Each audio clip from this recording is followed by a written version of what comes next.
Good morning, KATC. Excuse me, we're fighting off, wondering if I'm ever going to lose my voice here today. It's starting to feel a bit imminent.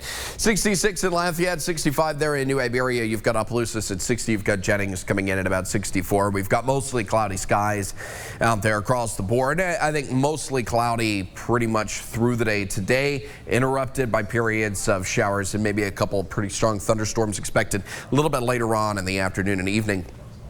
Calm conditions out there right now. You got dew points coming in at about 63. Very, very muggy out there. You've got that frontal boundary sitting towards our north. The warm front lifting a little bit, and that is going to pull more moisture. We're going to get some warm air advection in here. It starts to destabilize the atmosphere a little bit, which is why I think as that front swings through later on this evening, we could see some severe weather popping up. Although most of that, I think probably more just towards our east. As far as the local radar goes, not a whole lot of activity. We had more earlier, but we are seeing some isolated showers popping up mostly north of the interstate.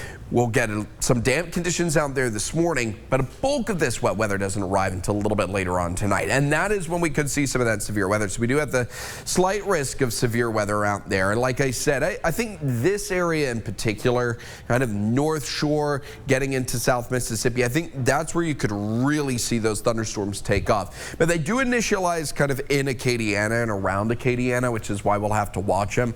Damaging winds, isolated tornadoes, that's going to be the issue that we're looking for today. I think primarily wind is what the concern would be. You can see those thunderstorms getting going there in the later parts of the afternoon and the evening, and then notice that they do kind of flare up a little bit as they head east out of the region. Once front passes, temperature is going to take a sharp drop. We're going to get those winds coming in from the north. They're going to be about 10-15 miles an hour throughout the course of the day tomorrow, gusting a little bit higher. Chilly wind tomorrow as well. Temperatures only get up to about 60 degrees tomorrow, so big time cool down. We're going to be about 20 degrees cooler tomorrow afternoon. We're still at 79 today. We were at 80 yesterday, I think, with the clouds and maybe a few showers out there. Probably not quite going to get that high today. 60 for tomorrow, then we'll be about 64 by Friday. A little severe weather possible there in the late parts of the afternoon and evening. Taylor? Thanks, Daniel. Good stuff out on the roadways this morning. Traffic isn't looking too bad. We're going to go ahead and take a live look at I-10 and Ambassador Caffery Parkway. We're going to be right here. There you go. That is a live look as we speak. Your I-10 corridor is looking smooth throughout, parish by parish. No major incidents to report at this time. But as always, if you see something and can let us know safely, please go ahead and do so. And now for a look at our top story this half hour. In light of the tragic shootings over the weekend in Lafayette Parish, senior reporter Jasmine Thibodeau is digging into the staggering number of domestic violence reports in Lafayette, all filed just since the start of the new year. I'm following up on two fatal domestic shootings that happened in Lafayette over the weekend. While I was working that story, I learned that just in the city of Lafayette, there were 214 domestic reports filed in January. So I checked in with Faith House to find out if that number is abnormally high. Thank you for calling Faith House. How can I help you?